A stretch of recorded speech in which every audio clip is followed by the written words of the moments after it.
Oke sobat semuanya, Assalamualaikum warahmatullahi wabarakatuh. Kita berjumpa lagi di Hmm. channel SDA Sukses. Di video kali ini kita akan melanjutkan tutorial cara mengikir mata gergaji kayu. Nah, di video kali ini kita menjawab komentar dari penonton SDA Sukses yang bertanya bagaimana cara memiringkan mata gergaji. Itu dari komentarnya Pak Suparman Parman. Nah, ini simulasinya agar terlihat di kamera. Kita simulasikan dengan ini selembar kardus. Sini sudah ada geriginya. Biar lebih jelas, ini kita akan tutorialkan bagaimana cara mengikir kemiringan mata gergaji untuk membelah maupun untuk memotong. Tapi seperti biasa, yang baru menonton video ini, yang belum menekan tombol subscribe, silahkan untuk menekan tombol subscribe, dilanjutkan tekan lonceng, like video ini bila Anda suka, dislike bila tidak suka, dan share ke sosial media sobat semuanya.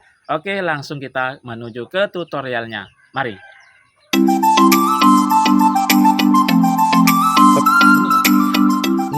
Oke, sobat semuanya, saya sudah bersama Pak Tukang. Nah, ini suasana masih pagi betul. Jam berapa ini mas sekitar? Sekitar jam 6:30 ini ya. Nah, 6:30 sobat semuanya. Lihat. Ini kan, ini kok roboh mas, tapi kok ada buahnya nih. Wih, besar sekali sobat semuanya buahnya ya. Sawo, Sawo ya. Padahal nggak ada pohonnya. Jatuh. Laku di sini laku mas. Sawo. Laku ya? Iya, sekilo 8.000. Sekilo 8.000 sobat semuanya. Oke, langsung ke topik video aja. Di awal video tadi menjawab komentar dari netizen atau penonton SDA Sukses untuk bagaimana cara membentuk kemiringan mas ya. Kemiringan dari mata gergaji. Mata gergaji. Iya. Ya, seperti ini. Sebenarnya masalah ngikir gergaji itu cara yang kuno ya. Dari zaman nenek moyang itu sudah pakai gergaji. Tapi ya baiklah, saya tidak akan berpanjang lebar. Begini caranya ya. Memiringkan mata gergaji. Biasanya gergaji itu kan lurus. Lurus. Gergaji kalau masih baru itu lurus seperti ini, satu garis mereka. Ini kan satu garis.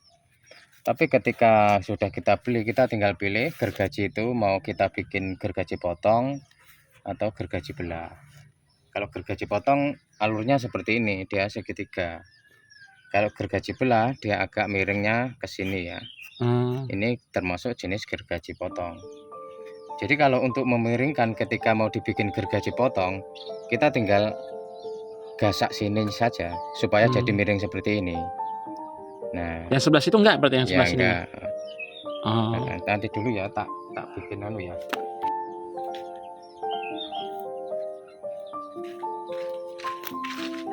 Ini kan alur gergaji potong ya. Kalau gergaji belah kan biasanya seperti ini.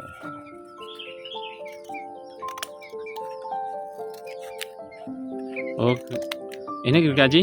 Gergaji belah ini. Gergaji belah. Ya. Oh, jadi ada sudut yang lurus, ada sudut yang miring berarti mas? Miring. Kalau yang di atas ini miring semua ya? Iya. Ini sobat semuanya, ini miring. Miring semua. Kali ini ada yang lurus, ada yang miring. Banyak ya. Nah, kalau alur gergaji belah kan seperti ini, miring seperti ini. Tapi kalau gergaji potong seperti ini. Nah, jadi kalau untuk memiringkan alur seperti ini, kita tinggal kikirnya kemiringannya sekitar 30 derajat seperti ini. 30 derajat? Ya. Oke. Jadi kalau memiringkan untuk gergaji belah, ya kita alur mengikirnya seperti ini saja, sama saja. Nah, tapi satu arah. Begini. Satu arah ya? Iya, satu arah. Sekali gasak langsung jadi. Berapa kali ininya mas? Berapa kali pendorongannya? Pendorongannya sampai tajam. Sampai tajam. Perakiraan berapa kali? Atau sekitar 3 kali. 3 kali. Ya. Atau misalkan merasa kurang tambah lagi? Ya, gitu tambah lagi karena tekanan dari tangan kita kan nggak selalu sama. Jadi ketika beda. Ujung dari gergaji ini tidak tajam, terus sampai ini tajam. Sampai benar-benar tajam. Jadi harus digasak sampai habis. Nah, setelah itu ini juga perlu istilahnya diselewar ya. Nah, sini kan lurus seperti ini ya. Kalau sudah di sini nggak usah lagi mas, atau gimana? Sini tidak usah. Nggak usah. Kalau untuk gergaji belah cukup satu arah saja. Tapi kalau gergaji potong dia 2 arah. Heeh. Selain dari sini satu, terus ke sini satu. Nah, yang sini juga harus diasah. Tapi ini kan belum keasah tadi kan. Sini kan belum keasah. Kita balik. Nah, yang sini diasah seperti ini. Oh, jadi saling Ya. selang-seling ya. Misalnya seperti ini ya. Nah, Mana yang dibengkokkan ke arah sini itu ya ini begini. Ini juga begini. Ini nggak usah diasah. langsung pindah ke sini. Pindah yang sini. Ini tidak usah diasah. Karena pengasahannya nanti kan dibalik. Nah, baru sekarang yang ini kita asah. Oh, Yang ini sudah dirasa ini. Sampai tajam. sampai tajam. Ya. Nah, setelah gergaji itu diselewar kan intinya bentuknya seperti ini ya. Oh, begini ya. Nah, ini misalnya diselewar lagi seperti ini. Harus diselewar Mas. Misalkan nggak diselewar gimana nanti Mas? Gergaji itu bisa menjepit kalau tidak diselewar. Oh, karena kecil itu yang dimakannya. Karena lubangnya kan satu garis. Hmm. Habis bekas gergajian itu satu garis.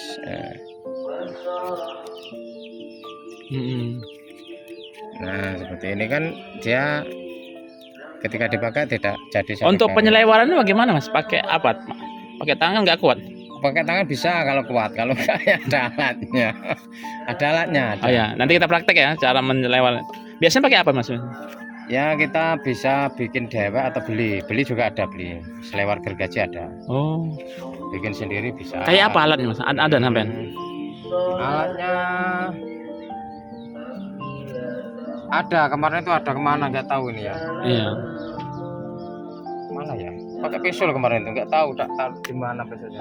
Oke. Itu pisau nggak dipakai itu. Nah, kalau selewar nggak ada alat, pakai seperti ini saja. Bisa parang atau pisau, yang penting sininya kuat. Oh iya. Jangan yang baja bisa patah, nanti biasanya di sini bisa patah. Ini kan termasuk jenis besi kalau ini kan. Ini apa ini, petel ini namanya. Petel untuk Bukan petel ya, petel. petel. Petel. Istilah orang Jawa petel ini namanya. Iya. Ini petel zaman kuno juga ini, Mas. Fungsinya untuk petel ya biasanya. Ini untuk kayu juga pekerjaan. Oh, untuk kayak mahat kayu ya. Ya. Nah, intinya seperti ini. Yang penting intinya bisa bengkok. Nah. Oh iya. Ini diginikan. Terus lanjut ke sebelah selewarnya. Iya, seperti Oh, ini. di kelang-kelang ya. Di kelang gini. Nah, ini kan sudah bengkok nih. Nah, ini kan dorong ini. Ini kan dorong sini. Ini dorong ke sini. Terus ini dorong saya lagi ke sini. Tuh. Iya. Intinya kan dorong ininya. Nah, kalau praktek di gergaji seperti ini. Ini gergaji ini sudah terselewar ini ya. Sama. Oh, kita ini ya. Oh ya, terselewar ya. Nah, di sini ya. Kita tinggal ongkek seperti ini saja. Tuh. Satu arah selang satu-satu seperti ini. Oh, gitu Mas. Nah. Ini sudah bentuk selewar. Dan harus diselangi sekitar 3:1 ya. Ketika yang 3 langkah diselewar, yang satu nggak usah. 3 yang diselewar, yang satu seperti di sini kan tadi sudah terselewar. Jadi yang sini langsung langkah saja seperti ini. Oh, 3 mata gergaji langsung selewar gitu ya. Nah, ini kan tidak, yang sini nggak usah diselewar ini. Yang nggak usah itu berapa matanya?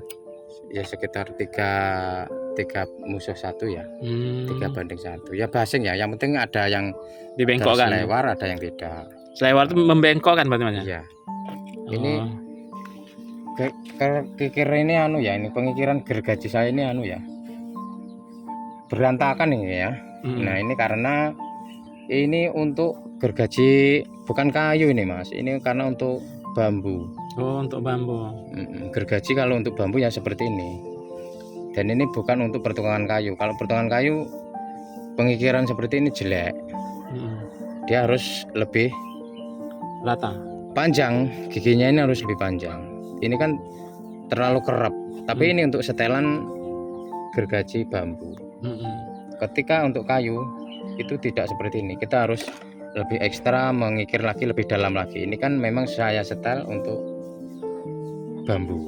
Oh, untuk bambu. Tapi ini kalau untuk bukan tukang, maksudnya kita pakai harian ya, masih bisa loh.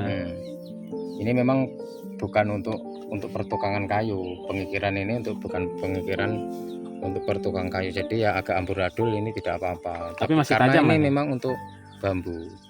Kalau bambu dia terlalu ini apa, pengikirannya terlalu tinggi, ini kan agak pendek-pendek ini.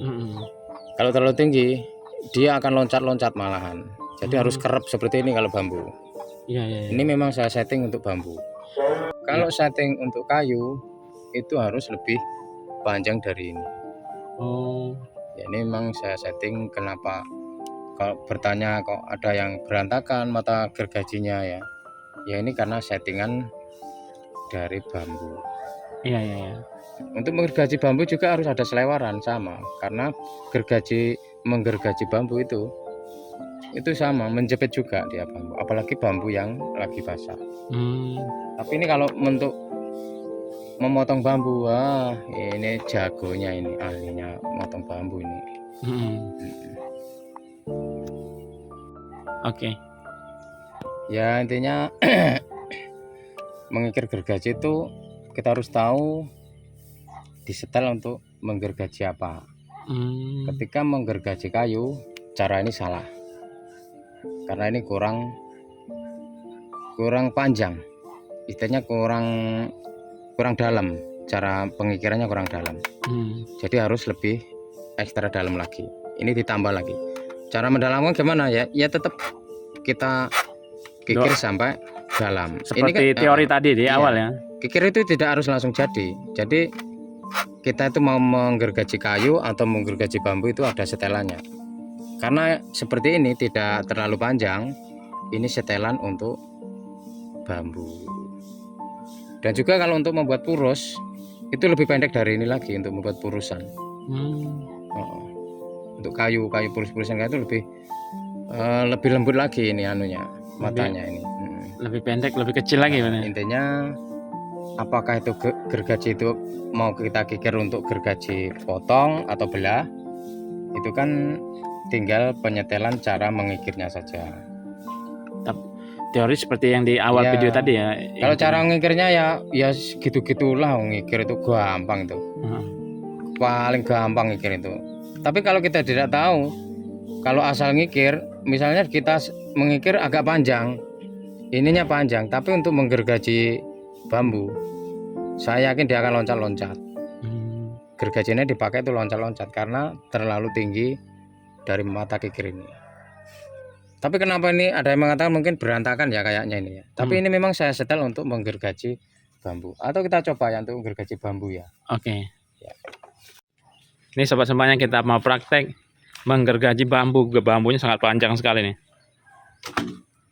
Ini bambu tua kayaknya Mas. Ya tua. Tapi yang gergaji masih sudah tua atau gimana? Lebih tua yang gergaji. Lebih tua yang gergaji. Tapi jiwanya masih jiwa anak muda. Enggak udah tua. Udah tua ya. Nah ini Mas. Kenapa ini saya bilang setelan dari bambu bisa kita pakaikan seperti ini. Jadi akan lembut dipakai. Padahal nggak pakai sampai tekan Mas ya. Ini enggak saya tekan. Tanpa perlu tenaga.